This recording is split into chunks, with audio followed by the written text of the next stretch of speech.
become lazy.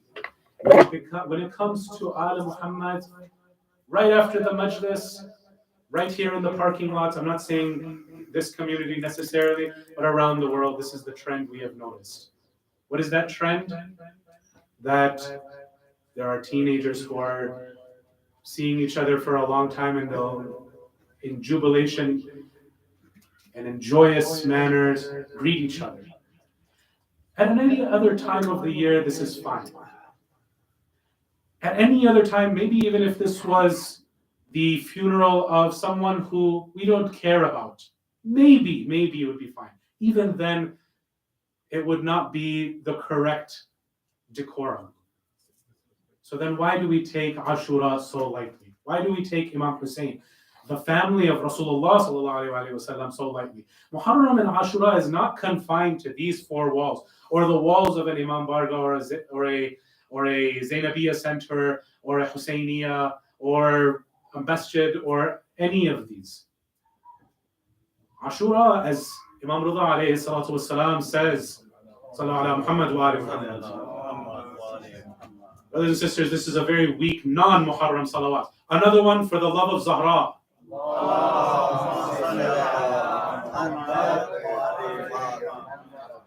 The third for the love of the master of our time, Sahib al-Asri wal Zaman.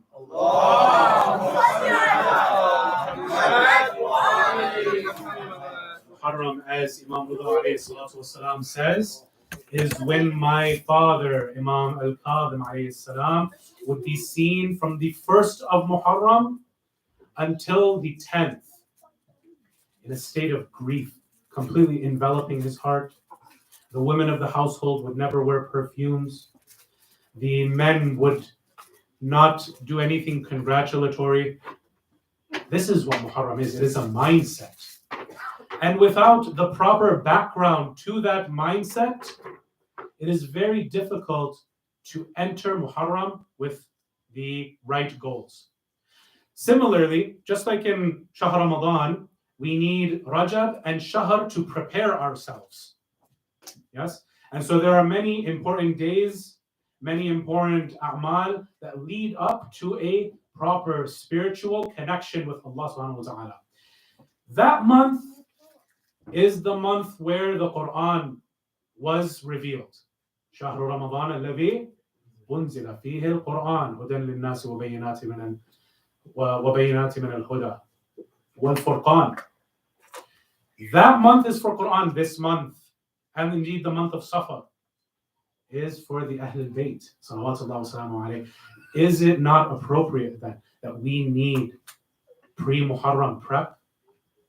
That is why tonight, inshallah, the focus of my lecture would be on a historical as well as a misconception-based analysis on the event of Ghadeer Khum. This monumental Eid, Eid al-Ghadeer al-Aghar, which the Imams have said is the most important Eid in our set of Eids. Let us tonight analyze this important event in light of a few questions. Number one, Hajjat al-Wida is only 8 days prior to Ghadeer Khum. Why did not Rasulullah sallallahu alayhi wa just announce the successorship of Amir al-Mu'mineen there at Hajj, where everybody was? Number two, was this in any way, in any possibility, a correction, a clarifying of sorts of a dispute that happened in Yemen regarding finances between Khalid ibn Walid and Amir al-Mu'mineen salawatullah wa salamu alayhi? Number three, is this, as one of the ulama of Ahl Sunnah wal Jama'ah recently, within the last few years, said, this is not something I've read in the history books or in the debate books, this is something I have seen in the last 5-6 years, that Rasulullah sallallahu alayhi wa sallam, yes, he did appoint a successor, but it was only for Banu Hashim. It was only for the tribe. It was only for the family. Is this true? Is there any indication from Rasulullah maybe that this is the furthest from the truth. That's number 3. Number 4, are there any other meanings for the word Mawla? And could any of those have been interpreted in the speech, the sermon, one of the longest sermons that Rasulullah sallallahu alaihi wasallam gave in his life? Is there any other way, any wiggle room to interpret or reinterpret that word? Number 5, why is it that after so many had witnessed this speech, had seen this and been told by the Prophet that if you were here and someone else wasn't, tell them? Why was there such a shift 2 months later where everyone turned their backs on the Prophet's household? And number 6, finally, was this event is there a possibility that it could have been abrogated by the event of leading the prayers by Abu Bakr? Inshallah, we'll analyze this in tonight's lecture and see behind that famous question, what happened between the raising of Amir al-Mu'mineen's hand at Ghadeer? What happened between that and the raising of the 6-month-old infant on the 10th of Muharram? When we look at the first question, why did Rasulullah sallallahu alaihi wasallam not just go ahead and Sallu ala Muhammad wa ala Muhammad?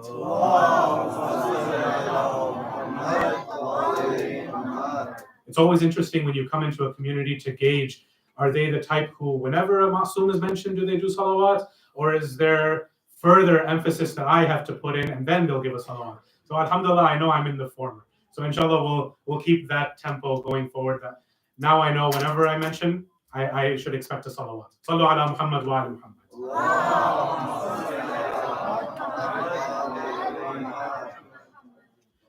We first approach this first question of there is a similar event, a big event, where Rasulullah sallallahu alaihi wasallam told everyone, you have to be here, you have to come. And that is known as, colloquially, Hajjatul Wida. Hajjatul Wida, actually one of my teacher's teachers in Qom says that historically this was not known as Hajjatul Wida. This was actually known as Hajjatul Balagh, because everyone knew coming into this Hajj, Rasulullah has a big announcement to make. Hajjatul Balagh. Like Nahjul Balagha, this will be a speech that changes the face of the earth. They came in to Hajj knowing this, therefore we can ask the question, why did Rasulullah sallallahu alaihi wasallam sallu ala Muhammad wa ala Muhammad not just go ahead and say it then and there? And for this question, we need a little bit of help from Imam al-Baqir in the book Al-Ihtijaj. In Al-Ihtijaj, by one of our foremost scholars, Al-Tabrasi, we see, and this book, by the way, is a very important book that has recently been translated into English.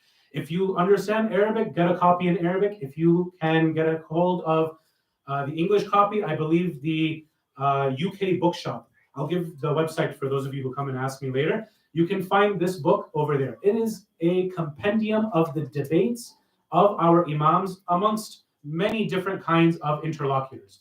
In this book, Al-Ihtijaj, it seems that our imam was approached by someone who wanted to know more about the background of Ghadeer Khum. And from what we know in Al-Ihtijaj, the imams do not give any information more than what the questioner either explicitly or implicitly asked. Meaning, in Al-Ihtijaj, you will see a lot of mind reading going on from the imams, where they will not have said something, but the imam will answer it anyway. And so from this, we can understand that it was on the questioner's mind, the same question that we just asked. Why didn't the Prophet just announce at Ghadeer Khum? In this long, long hadith that even other sources do not completely recount, we see that Rasulullah sallallahu alaihi wasallam is on his way to Hajj from Medina. And when he's on his way, Jibreel comes down to him and says that Inna Allah yaqri'uka salam. Allah subhanahu wa ta'ala has now conferred and read upon you his salams. And he says, I have never sent a prophet except that I completed his mission with his ummah, knowing who comes after him. I will not leave this ummah and your mission incomplete. I will complete this sunnah as well. You have two things to still convey to the people. What are those things? The rites and rituals of Hajj and the announcement of your successorship and khilafah after you. Ya Rasulullah, go and teach the people Hajj, just like how you taught them Salah, just like how you taught them Zakat, just like how you taught them Sawm and Zakat and Khums and all of these other things. Now teach them how to do Hajj properly. Already over here, just if we analyze this, we can see a hint from Jibreel. There are two things. Well, one he gave more emphasis on. Right now, focus on Hajj. It just so happens later on in the hadith that when Rasulullah is standing in the place where you would make a speech, Jibreel comes down and says to him, Inna Allah yuqri'uka salam. Allah does give his salams to you again. This is now, by the way, 10 days have passed. Between announcement number 1 and announcement number 2 has been 10 days. The entire manasik of Hajj have been completed. Now Rasulullah is in that position and everybody is gathered here for Hajjatul Balagh, expecting an announcement.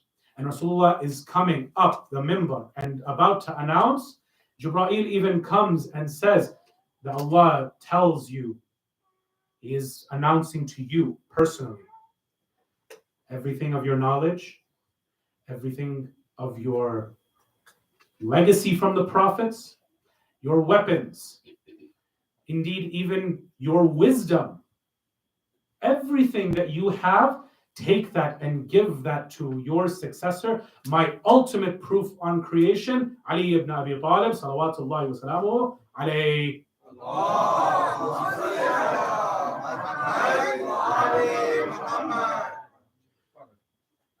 He says, once you do this, you will have shown the people what the finality of Islam is. Islam will be secure, it will be impenetrable, and your mission will be complete because your time, Ya Rasulullah, is drawing to a close. And waqi'an, his time did come to a close, not even 2 months later. But what Rasulullah sallallahu alaihi wasallam responds is even more interesting. He says, I fear from the people that they will say that this is something you made up. I fear that they will reject me and they will reach harm unto me. Ya Jibreel, return to the Rabb and ask for Isma. What does Isma mean, brothers and sisters? We usually hear the word Isma in the context of infallibility of the Imams. Isma linguistically means that you are immune. There is an immunity. And that is what Rasulullah sallallahu alaihi wasallam is asking for from Allah. That I will give this announcement. I'm not saying no, but I'm asking for protection. Jibreel goes. Rasulullah is now done with the events of Hajj. How much longer are you going to stay in Mecca? So he leaves. And he goes now back towards Medina. And he is stopped again by Jibreel at a place known as Masjid al-Khif. At Masjid al-Khif, Jibreel comes back with a similar message. Ya Rasulullah, your time is drawing even closer. And Allah subhanahu wa ta'ala is saying, announce the successorship. Tell the people. The people are still, majority still there. He says, Jibreel, I'm still waiting for you to give me the Isma. Please go back and request from Allah subhanahu wa ta'ala that I get that protection, and then I will. Rasulullah keeps on going. Jibreel goes up. He is stopped again. This time, in between Mecca and Medina, because we have other questions also to analyze. But again, there is no Isma. Finally, and the hadith is very specific, 3 miles away from Juhfa, there is a place that probably wasn't as well known today, but today is the center of many debates, known as Ghadeer Khum. And there, Jibreel says nothing but the ayah that we find in Surah Al-Ma'idah, ayah number 67. Ya ayyuha rasul, balligh ma unzila ilayka min rabbik, wa in lam taf'al, fama ballaghta risalata. Wallahu ya'simuka min al-nas, inna Allah la yahdi al-qawma al-kafirin.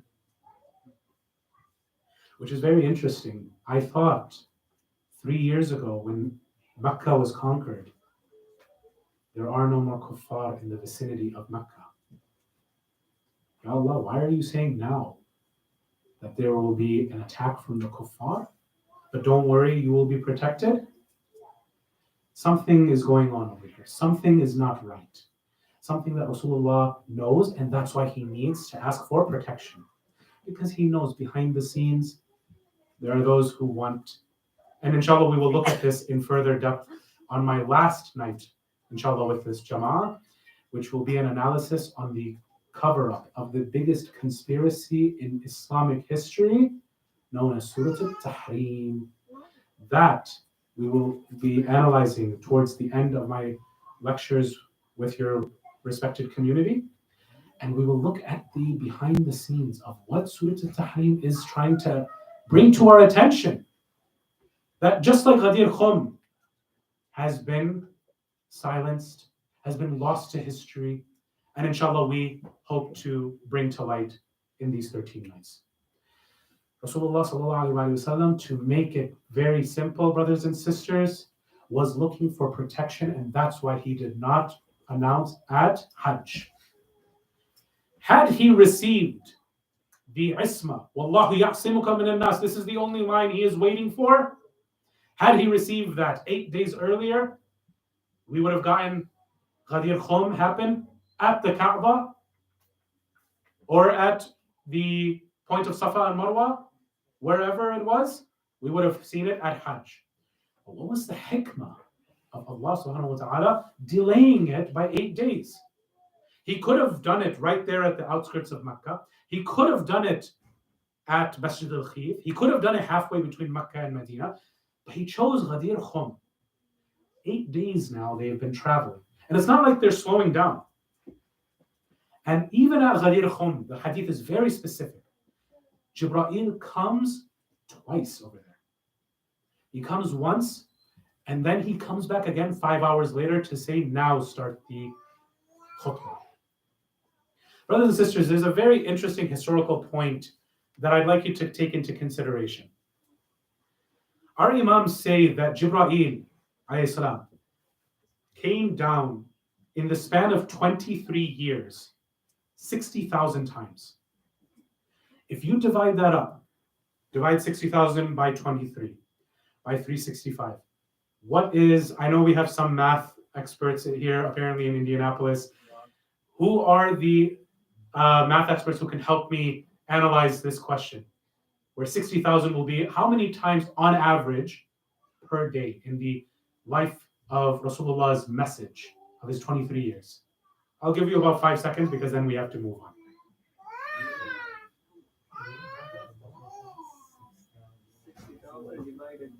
Maybe 5 seconds is a little bit unfair, but let's move on. The answer is approximately 7 times a day. 7 times a day, Jibreel, on average, would be there just talking to Rasulullah. Now, there isn't that much Quran. The Quran is 6,236 verses, right? By today's Egyptian Mus'haf count. What is Jibreel doing over there? It's because Jibreel is conversing with Rasulullah. He's there as a heartfelt pouring out vessel for Rasulullah. All of these things, ma udhiya nabiyyu kama udhit. There's no prophet that has been tortured like I have been tortured. Remember your prophet in nights like these, how much he is suffering when his grandson, his pure grandson, who he used to, on the minbar, bring up to sit with him. How much pain he must be going through in these nights. That when he just sees him crawling from over there, he stops his lecture, he goes and picks up the baby Abu Abdullah and he seats him on his lap to show not only the Ummah, but Imam Hussein himself, how much he values him. What is the divine wisdom? Perhaps because we don't have clearly, so we can only say perhaps, shayad, as the Iranians would say. Maybe the divine wisdom is this, that had Ghadeer been mixed with Hajj, then we would have had people who try to hide it. No, the final khutbah of Rasulullah, it had to do with women's rights. It had to do with treating the orphans right. It happened to mention some slaves' rights, but it didn't mention anything about succession. That was left to the ummah, right? Between a shura, choose between yourselves, in a democracy, something that has never been seen in the sunnah of the prophets and imams of past. This is the kinds of things that we would have had to deal with, where many would have said, no, Hajj is the only thing that happened that day. The divine wisdom, perhaps, is that by separating the events by a week, and now Rasulullah calls everybody back, and he waits, and he has everybody else wait too, in the blistering sun. Brothers and sisters, for those of you who have been to Hajj, especially if you were lucky enough to go this year in COVID, you know how hot Arabia can be. For those of you who have been to Ziyarah in an inopportune season, you know how hot Iraq can be. For Rasulullah to go and ask of these companions to wait while everybody rejoins them, now we have to ask ourselves of the intellect of Rasulullah. Is he going to use this event to tell people something that they already know or something that they do not know?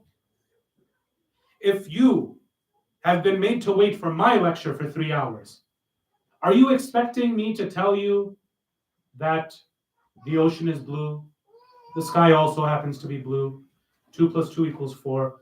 Or do you expect to hear maybe something a little bit intriguing, something that makes this Muharram different, something that makes you more connected to Al-Muhammad? Of course, the latter. So why then are we even bringing up the question of Rasulullah saying possibly that Ali is my friend? That whosoever I am his friend, Ali is also his friend. And that brings me to the second question. Many of our brothers and sisters in Ahl Sunnah will say that no, there was a reason that Mawla means friend over here, that Rasulullah had to clarify what the status of Ali was to him. And that's because Imam Ali alayhi salam was coming not from Mecca, from Medina with Rasulullah, but from Yemen. And it just so happened that Khalid had been sent earlier. There was a little bit of a dispute, as usually it is with Muslims. It was about money. Imam Ali alayhi salam dealt with the situation in such a way that while it was righteous, it might have rubbed some people off in the wrong way in the Yemeni community. And so, seeing as these Yemenis were new to Islam, Imam Ali and the Yemenis came to Rasulullah. This, by the way, is not our narrative. This is the narrative of a segment of our brothers. And so we're analyzing that academically. These Yemenis and Imam Ali alayhi salam come and put their case forth to Rasulullah. And so Rasulullah decides to remind the entire ummah that whosoever I am a friend, Ali is also his friend. And while this seems at the outset like a very good analysis, there's just one problem that bars us from also accepting. We would love nothing more than to unite with our brothers and sisters of Ahl Sunnah, but let's unite on haqq. We don't want to just unite on any old thing. We want to unite on haqq. And if one school is more educated on haqq, that's not the other school's fault. Rather, that is the other school's zimmedari, their responsibility to now go and politely and beautifully educate their brothers and sisters. So now, what is that problem that I alluded to with regards to this so-called problem between Khalid and the monies and Imam Ali alayhi salam. The problem is that there were two expeditions to Yemen. And the first expedition to Yemen happened about 2-3 years back. And yes, at that time, the Muslims were new to Islam in Yemen. The problem is that this is happening now in the 10th year after Hijrah. So unless we are just willing to put together all of these events as a hodgepodge, that all of these events are the same. It happened again. They didn't learn their lesson. Then this analysis does not make sense. At least for the munsif person, for the person who is just, who is fair in his analysis. So that's why we cannot accept this, and we put this argument to the side. Now let's come to the other argument that I alluded to. Can Mawla have another meaning? Yes, it can. The Arabic language is very diverse and it has a very rich vocabulary. One word can mean many different things, and this is where its strength is drawn from when it comes to poetry. That the same word can be used, but two different meanings are meant. This is also why the Quran is a miracle in Arabic and not in any of its translated languages, because the Quran has, as Imam Hussein alayhi salam himself says, Sallu ala Muhammad wa ala Muhammad.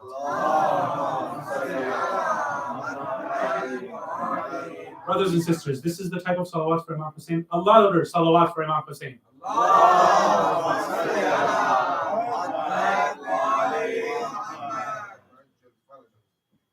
Imam Hussein alayhi salam says that there are 7 layers of the Quran's meaning and another however many layers of even more batin layers. The apparent versus the batin. Many of us, unfortunately, when it comes to the Quran, I think it's difficult for us to say we've even scratched the surface of one of those outer meanings. For us, the Quran has become a prop, with all due love and respect to all of our communities, but this is the sad state that we see the Quran in today.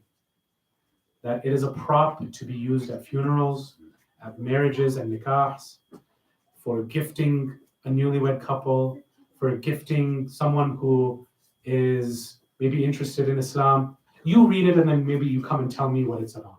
I don't know what's in the book. What about if they have a question and they come and ask me? Do I know what's going on in, let's say, for example, Surah Al-An'am? Do I have any idea what Surah Al-An'am's main focus is? No. So this is something that we need to go back to the sunnah of our A'immah, where Imam Zain al-Abidin alayhi salam says that if you leave me alone with the Quran and all of humanity is not there with me, I will still not feel alone. Why? Because he is still finding new applications and interpretations of the Quran. That is how infinite this book is. But that's only in the Arabic. And that requires learning Arabic a little bit. Brother Ali, we have jobs, we have this and that going on in our lives. If you have the right curriculum, it can take 9 months. 1 hour a week, 9 months. And you can learn the Arabic of the Quran. But is it a priority? No, it's not. So coming back to our discussion of Mawla, can it have another meaning? Yes, it can. We often say in the majalis, maybe you've even heard of it, that Joan, one of the companions of Imam al-Hussein, who was working for Imam al-Hussein, is known as Mawla Abu Dhar. He is the servant of Abu Dhar, or previously the servant of Abu Dhar. So Mawla can mean slave. But does this have any sensible interpretation when it comes to man kuntu mawla, fahada aliyun mawla? It's very difficult to understand it in this light. What's another definition / interpretation of this word? Another one is, as our Ahl Sunnah brothers and sisters correctly point out, a friend. It can also mean a guardian. It can also mean an authority. Which of these is the correct one over here?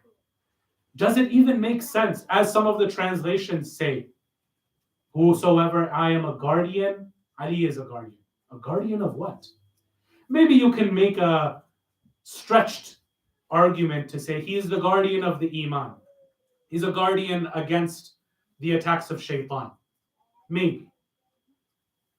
But the more prevalent meaning comes from the ayah that Rasulullah sallallahu alaihi wasallam quoted, Sallu ala Muhammad wa ali Muhammad.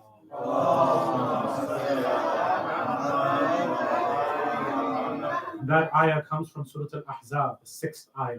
An-Nabiyyu awla bil-mu'minina min anfusihim. He says, Allah subhanahu wa ta'ala says, and the Prophet reminds them that the Prophet has more right over you than you even have over yourselves. Meaning free will takes a back seat when it comes to Rasulullah giving you a order.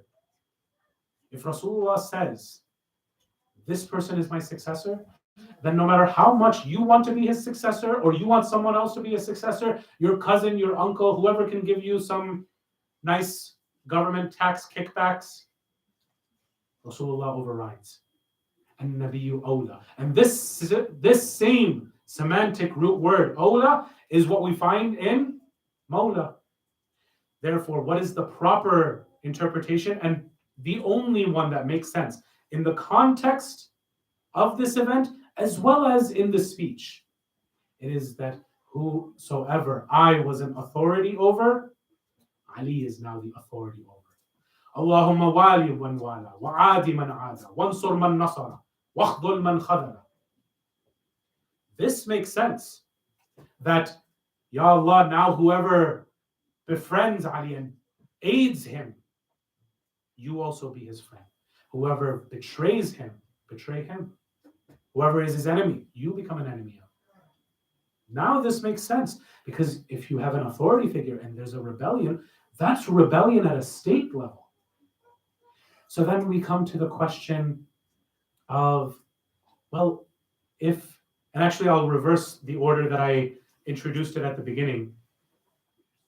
The question then becomes that, could this event have been abrogated? Could the more nearer event to Rasulullah sallallahu alaihi wasallam's passing, could that event of the leading of prayers have taken preference and superseded this announcement at Ghadeer? Because I'll combine this argument with respect to time, because Maghrib is upon us soon.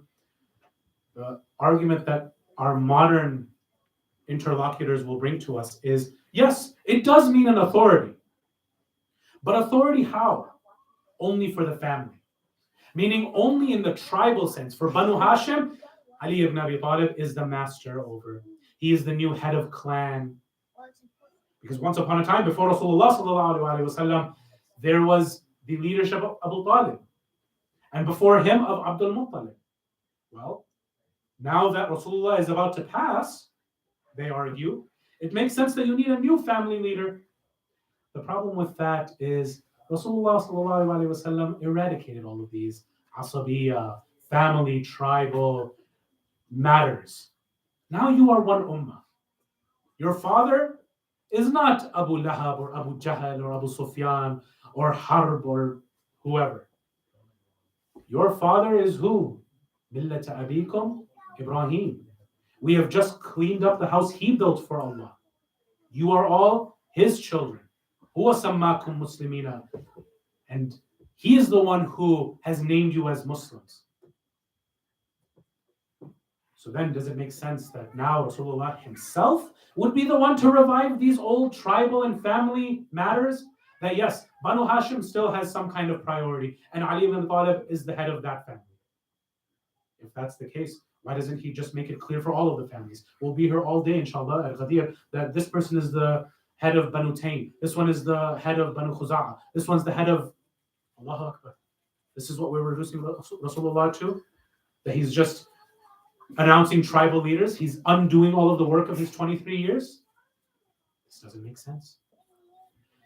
And so, why now are we saying that the arguments are now turning to the prayer that was being led on the morning or close to the morning, close to the day of Rasulullah's departure? What happens at that event? There are a couple of different versions of this story, brothers and sisters. And here, I will ask for your attention, even if you weren't paying attention to the rest of the lecture. I need your attention closely on these points. بعد الصلاة على محمد وآل محمد.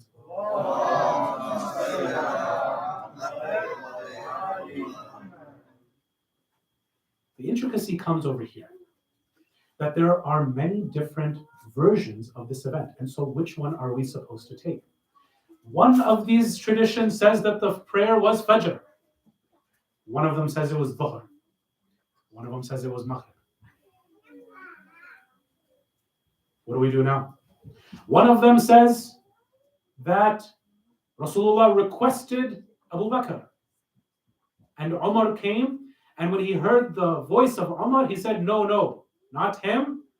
Bring Abu Bakr, who I asked for. Another one says that Rasulullah asked for a man. And Rasulullah heard from his bed window, because the house of Rasulullah is joined with the Masjid al-Nabawi.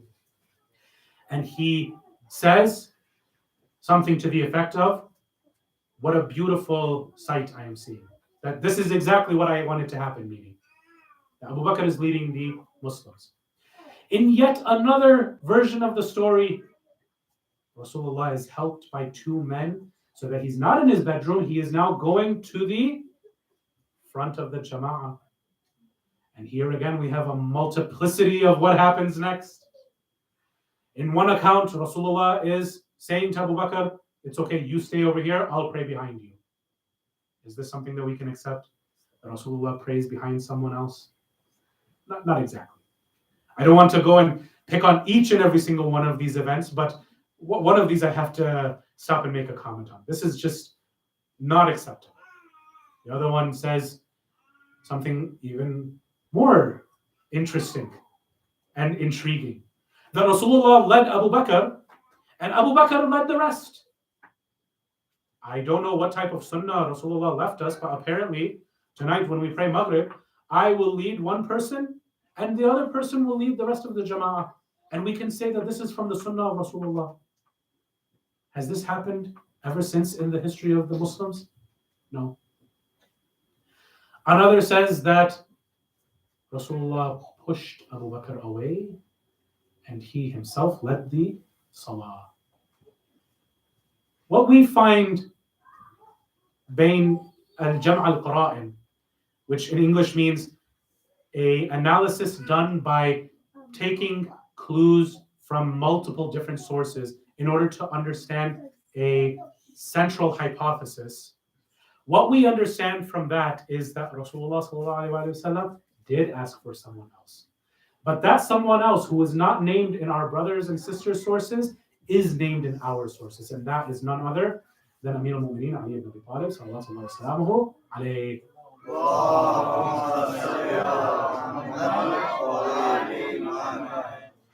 And yet when he was by name asked for, two of his wives, who we will inshallah include in our analysis of Surah Al-Tahrim, once again decided that they could have a say when Rasulullah had already had his say. One of them calls her father and says, now is the time, you need to make sure he leads. Without going too much into depth, the latter one that I mentioned of all of the possibilities, where Abu Bakr was leading, but Rasulullah was aided by two men. And even here, one of those men is not named in most of the hadith. In another hadith, where Ibn Abbas is asked, who was that other man? He says, don't you know? It was Abu Turab. Walakin, the hatred that this wife has for him bars her from even mentioning his name. She doesn't even want to give him credit for that. What we find is Imam Ali alayhi salam and Fadl ibn Abbas came and helped Rasulullah in his state of weakness to now come to the Musalla area, to the masjid, and lead prayer. And from some historical accounts, this was the only prayer where Allah subhanahu wa ta'ala allowed for the Imam to lead the Ma'mumeen in a jalsa position. He was sitting because of his sickness, and everybody else was standing. From some historical accounts, this is the only time it happened. Others say that no, Rasulullah was standing. We leave that to a more in-depth analysis of that event. But could this have abrogated that event? Even if we take the most beneficial account to Abu Bakr, we say no, because even in the Quran, there's rules for Nasikh and Mansukh. Events don't just have this rule where something that happens later, it can take away what happened before. Rasulullah sallallahu alaihi wasallam, are we trying to say that when he was at Ghadeer, that this was something from his nafs? Because after Ghadeer, there is a reminder of Sa'ala Sa'ilun bi'adab al-waqi', where someone asks, Ya Rasulullah, is this from you, where you were playing favorites with your nephew, your cousin? Or was this from Allah? Because if we accept this argument that there was an abrogation, then that means that Ghadeer Khum was something that Rasulullah himself just made up, and now Allah came to correct it. The problem is, look at how many different disparate accounts there are of this one account. There's a story of a professor, anecdotal, who knows, maybe it's happened, where 4 friends have been delayed in coming to their final exam. And they say, we're really sorry. In actuality, they overslept. But they want to try to earn the favor of the professor. And so they say, could you please give us a chance to redo the final exam? He says, no, I don't make exceptions for anyone. No one will make the final exam up again. Besides, everybody has seen the questions. So by now, you will have gotten a copy of the exam, and you could, say, oh, everything is C, or everything is A, everything is B. I'm not going to give you the same test, and I'm not going to make a new test. They plead with him. He says, okay, you say that you were delayed because of a flat tire, right? They say yes. He goes and gives them the same exact exam. And exactly like how he anticipated, they already have a copy of the exam from someone who sneaked it out of the exam room from when it was actually administered. With the small adjustment that on the back of the exam, there's a bonus question. He's just changed all of the point values. Everything is 1 point, 1 point, 1 point, 1 point. There's about, 50 questions. Each one of them is 50 points. Each one of them, is 1 point. On the back, the bonus question is worth 50 points. And it's just one question. Which tire was it? And in this, the entire story is done. 50 points. Of course, if you lose this question, and he's going to compare this to everybody else's, the story will fall apart. Likewise, we will use the same method of analysis when it comes to the event of the prayer. That because there are so many different events happening over here, the analysis that we can come to at the end is none of them happened. The one that is most controversial to them is most likely what happened. And so there is no abrogation over here, which brings us to our final question. How could so many, in some accounts, 70,000, according to the encyclopedia put together by Ayatollah Amini, called Ghadeer, 110 volumes of just the analysis of the event of Ghadeer. 120,000 companions were there. And today, we have 100 or so different isnads leading back to this hadith. Multiple attestation. Multiple people have borne witness that I attest, I have seen this event. That Rasulullah at least said, Man kuntu mawla fahada aliyun mawla. This is the most mutawatir tradition that we have. And yet, go back a few hundred years. When we go to one of the mufassirin of our brothers, the Ahl Sunnah, Fakhr al-Razi, one of their big ulama, what does he say in his Mafatih al-Ghayb? When he comes to this ayah, he says, I have personally seen more than 400 isnads. How many did I say we have today? 100. Back then there were 400 that he himself has seen. He says, وَلَكِنَّ فِي قَلْبِ شَكٍّ. Or he says, rather, there's something in my heart. شَيْءٍ فِي. What is this thing Fakhr Razi, that is in your heart, that is stopping you from accepting that Rasulullah really did say that my successor will be Ali ibn Abi Talib.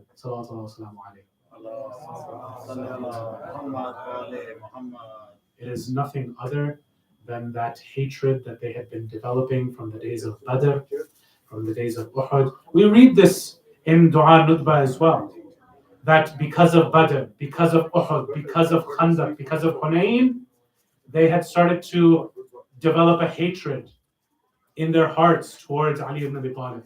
And it is exactly this that we see come back on the plains of Karbala. How can we see so many people go towards Imam Ali alayhi salam and go and say Bakhin, Yabna Abu Talib, and still go towards his son and say that we will not have anything to do with you. It is because of your father that we are here, and we will exact revenge from you.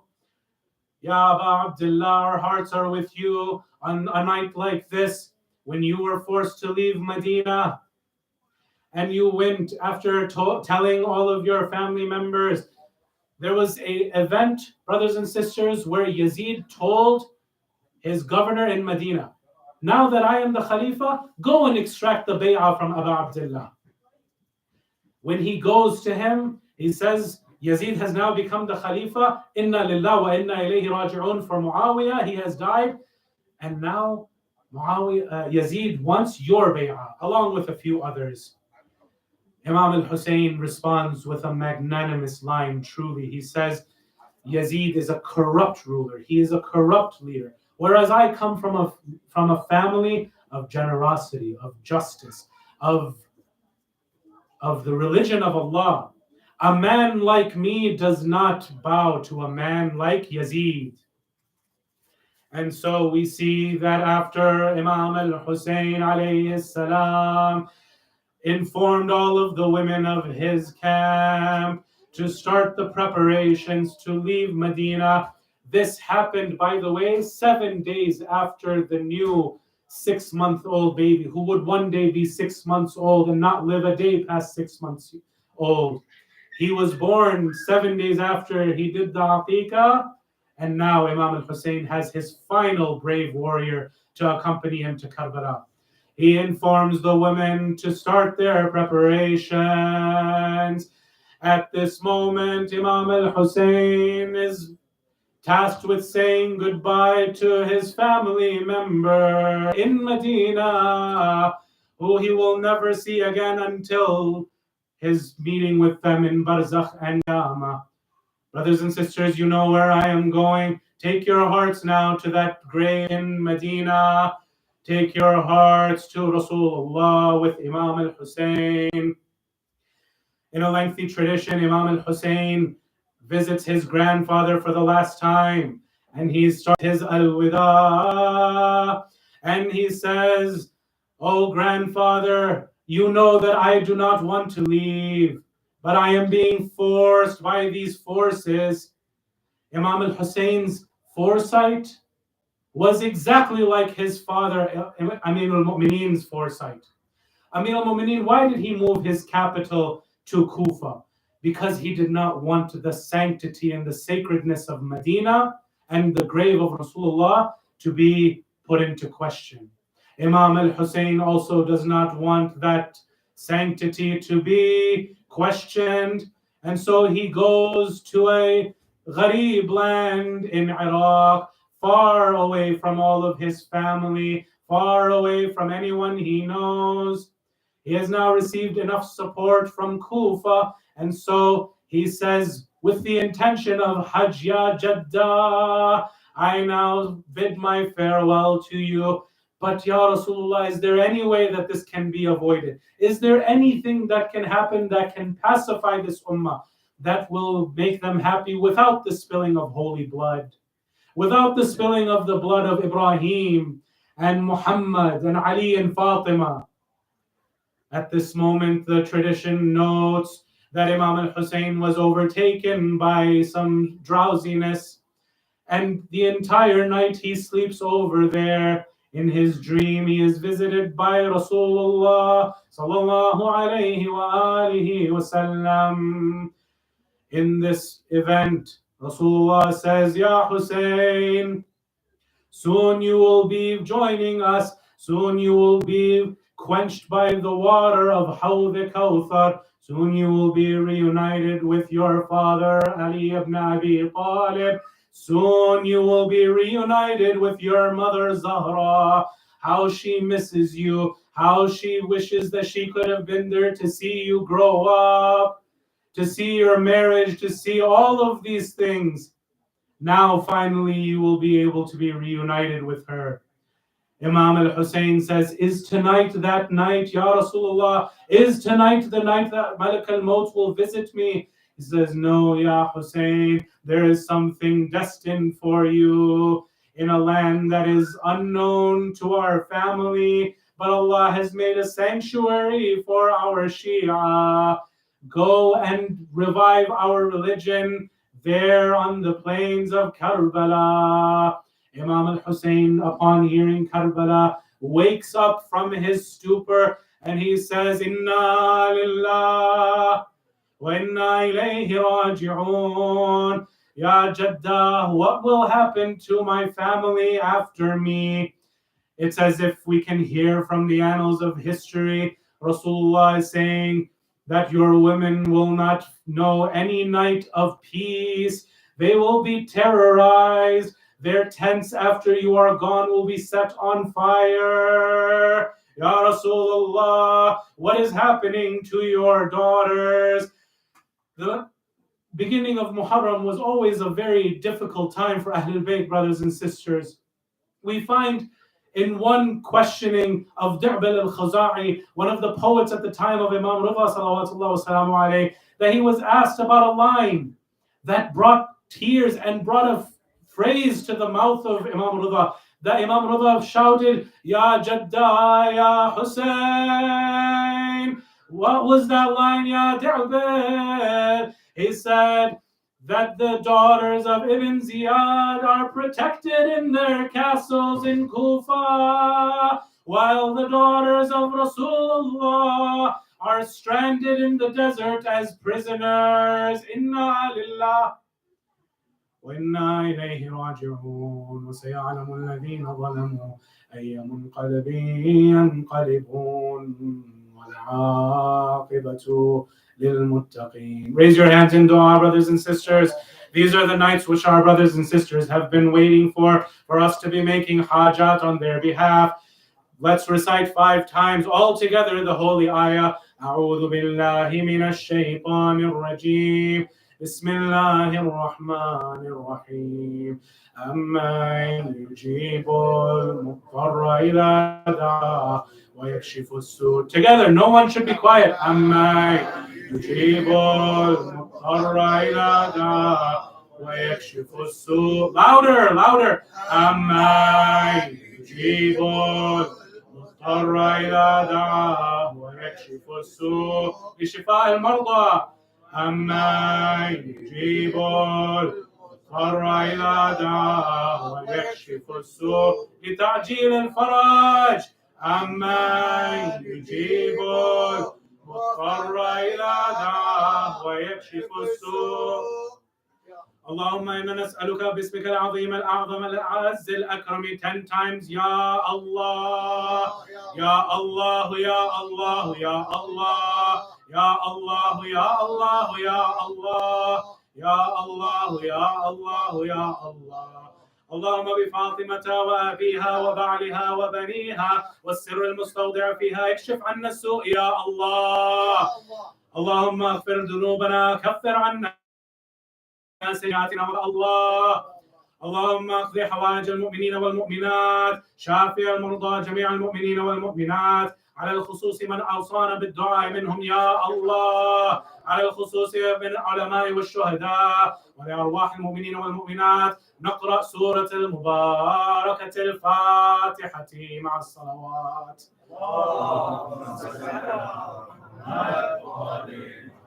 بسم الله.